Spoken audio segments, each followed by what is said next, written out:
¿Cuándo fue la última vez que pasearon por una calle de una ciudad rodeados de edificios de nueva construcción? Quiero hablarles sobre un problema que todos conocemos y que afecta a nuestros pueblos y ciudades. Estamos cada vez más rodeados de construcciones sin ningún tipo de carácter distintivo. Creo firmemente que estamos viviendo una verdadera epidemia de monotonía y aburrimiento arquitectónico.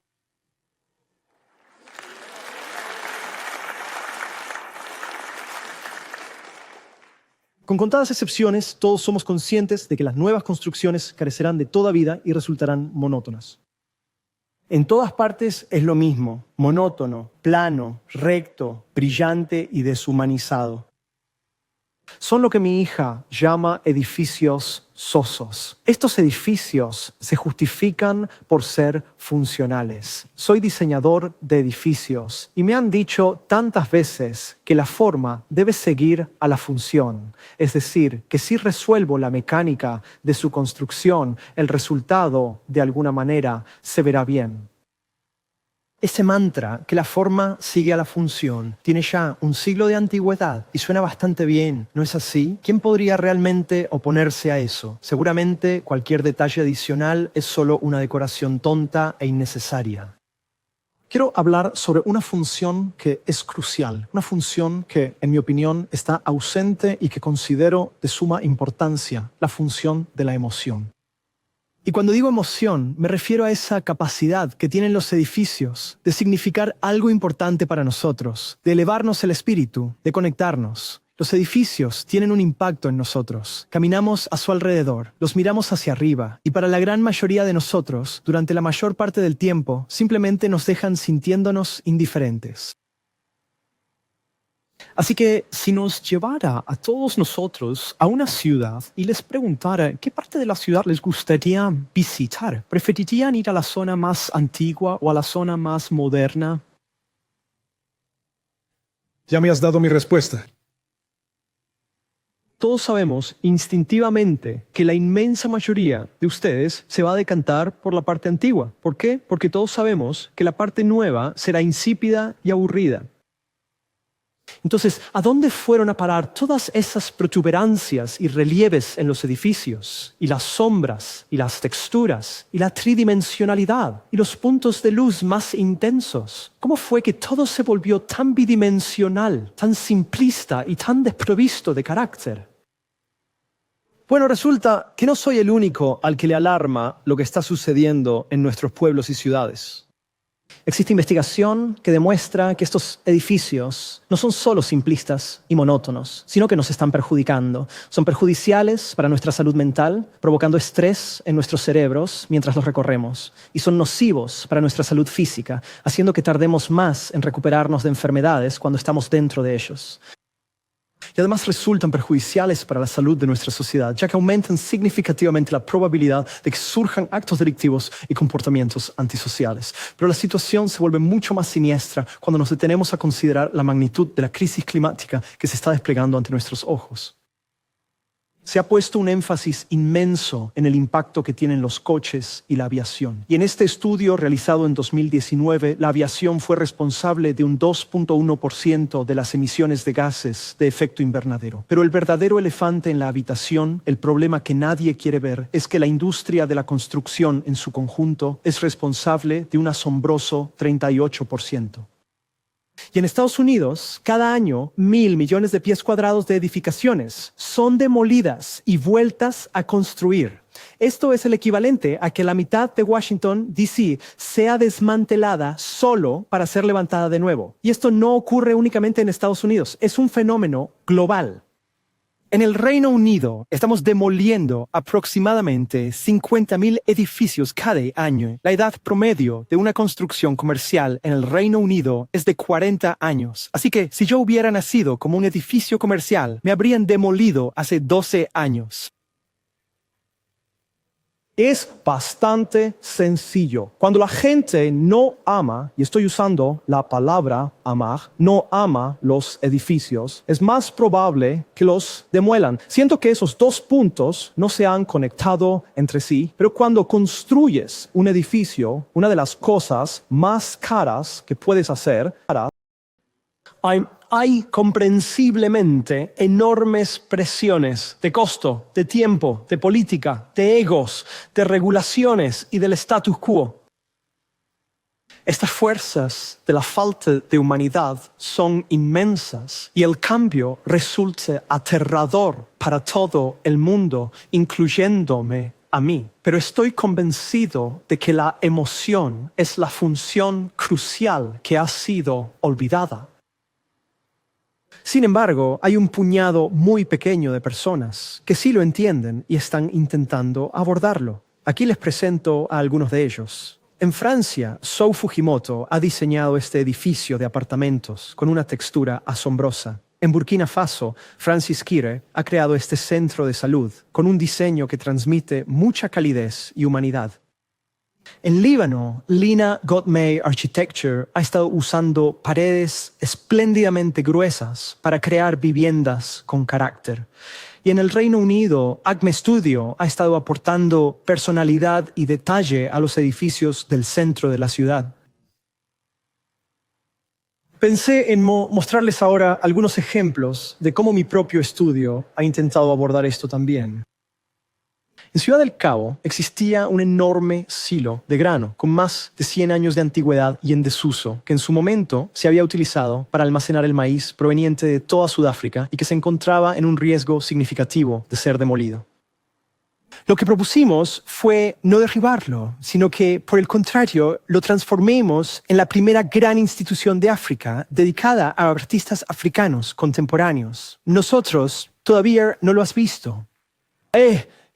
Tomamos uno de los granos originales, tal vez te decepciones ahora. Tomamos uno de los granos originales de maíz que había sido almacenado en el edificio original y lo cortamos del corazón de ese edificio.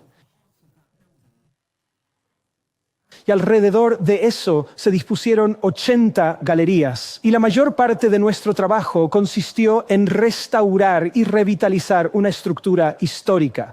Pero una parte fundamental de nuestra visión era utilizar nuestro presupuesto limitado para crear el corazón más cautivador posible con esos gigantescos tubos. Muchas gracias. Y lo fundamental era cómo podíamos lograr que la gente no solo se quedara en el exterior, simplemente admirando una estructura, sino cómo podíamos atraerlos hacia el interior, a un espacio donde la curiosidad se encargaría de hacer el resto del trabajo. Y se entra justo por debajo de las tolvas de grano, por donde el grano solía caer directamente sobre las cintas transportadoras.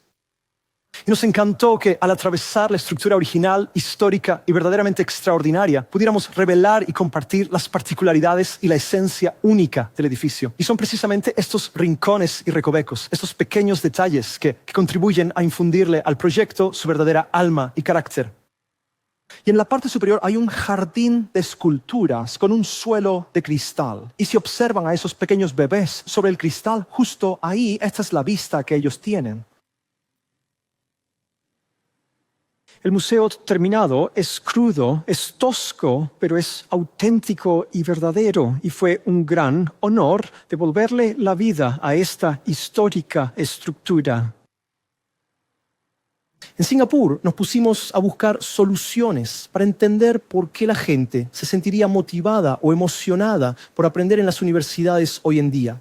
En esta nueva era digital, donde puedes hacer prácticamente todo en línea e incluso puedes obtener un doctorado acostado en la cama, según he oído. ¿Por qué necesitamos edificios universitarios todavía? Pues nosotros creemos firmemente que estos son los sitios donde la gente se reúne para intercambiar ideas, para conocer a su futuro socio comercial o a la persona con la que van a establecer una organización sin ánimo de lucro. Sin embargo, la realidad es que esta ha sido la experiencia más común. Techos de poliestireno, sin luz natural, el lugar menos inspirador para conocer gente. Así que para contrarrestar esa situación, construimos un edificio universitario sin pasillos, donde todos los estudiantes pueden verse entre sí. Un edificio que no posee ni un frente ni una parte trasera claramente definida. Y de hecho, no se trata de un único edificio, sino que en realidad son 12 construcciones separadas. Nuestro objetivo era inventar un nuevo tipo de arquitectura tropical que utilizara la menor cantidad de energía posible. Un lugar donde se pudiera aprender en aulas sin esquinas, donde aquellos que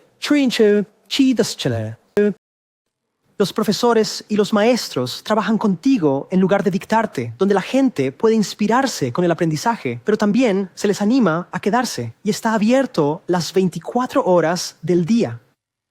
Y la última vez que estuve en Singapur tenía jet lag y eran las 2 de la mañana. Así que me acerqué y había estudiantes allí trabajando y conectando en silencio. En Yorkshire, en el Reino Unido, tuvimos la oportunidad de humanizar un edificio de tratamiento en uno de los hospitales oncológicos más grandes del Reino Unido. Así que si piensas en los peores entornos edificados en los que hayas estado, seguramente los hospitales están en lo más alto de esa lista. Son algunos de los lugares que más estrés y miedo pueden provocarte.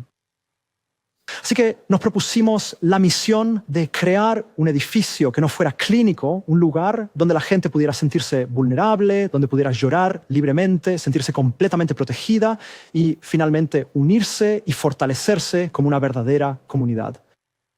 Pero nuestro emplazamiento estaba justo en el último reducto de vegetación del hospital y no queríamos ser nosotros quienes, al instalar una gran estructura, elimináramos por completo todo ese espacio verde. Así que nos preguntamos, en cambio, ¿podríamos amplificar la vegetación que sabíamos que podía contribuir a la curación de los pacientes? Así como esos modelos de dinosaurios hechos de madera contrachapada que se ensamblan entre sí, nosotros ensamblamos grandes paneles de madera contrachapada para construir 3 estructuras que pudieran soportar 3 jardines principales y así crear un edificio que albergara un jardín. Este edificio tiene 17.000 plantas, 23.000 bulbos y de hecho experimentó un aumento del 436% en la biodiversidad de ese mismo sitio. Oh, gracias. Pues bien, nuestro propósito fundamental era de verdad establecer un lugar donde las personas tuvieran la posibilidad de reunirse y donde, al concentrarnos profundamente en las emociones de todos los usuarios, pudiéramos realmente construir una auténtica arquitectura de esperanza. Finalmente, en la vibrante ciudad de Shanghái se nos presentó una oportunidad que es muy característica de nuestro tiempo actual.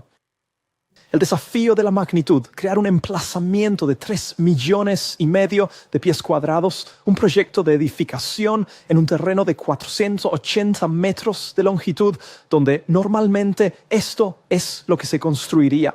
El terreno era tan inmenso que el Empire State Building cabría en él acostado. Así que con el fin de lograr que esto fuera realmente rentable y que su estructura fuera lo suficientemente sólida y eficaz, era imprescindible que contáramos con 1 millar de columnas distribuidas a lo largo de una cuadrícula. Así que decidimos no limitarnos a decorar simples cajas, sino más bien permitir que las columnas se convirtieran en nuestros verdaderos héroes y establecer una conexión directa con el parque por un lado y con el distrito artístico por el otro lado, e intentar unirlos a todos en una sola entidad. El proyecto finalizado lleva por nombre 1000 árboles.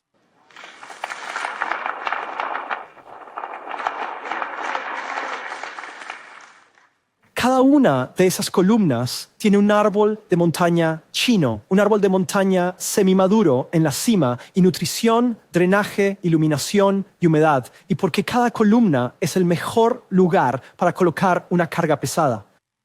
Y cuenta con cientos de terrazas al aire libre y dispone de zonas de sombra y posee, esperamos, la complejidad necesaria para fomentar la interacción humana en un proyecto de tal magnitud. También colaboramos con artistas locales para integrar sus creaciones en nuestra visión, con el fin de crear un proyecto verdaderamente colaborativo entre todos. Y esa esencia se mantiene y se percibe en cada rincón hasta el interior. Y este proyecto se inauguró a finales del año pasado, la primera mitad de lo que será. Y contamos con 100.000 personas que acuden a él cada día. Y no se trataba únicamente de árboles y plantas, sino que incluso las columnas estructurales eran nuestras aliadas para humanizar el proyecto a una escala tan grande. Así que no estoy diciendo que haya un solo idioma o un único enfoque para abordar esta epidemia de aburrimiento. Al igual que en la naturaleza, hemos llegado a comprender la enorme importancia de la biodiversidad. Ahora, de forma desesperada, necesitamos una diversidad arquitectónica.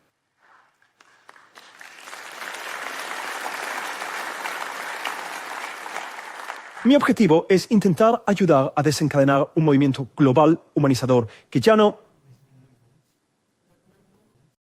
¿Qué pasaría si la sociedad ya no tolerara más esos lugares sin alma, esos espacios inhumanos? ¿Y si nuestros propios edificios nos inspiraran a querer adaptarlos, ajustarlos a nuestras necesidades y a repararlos con cariño? No podemos seguir derribando constantemente las construcciones que nos rodean.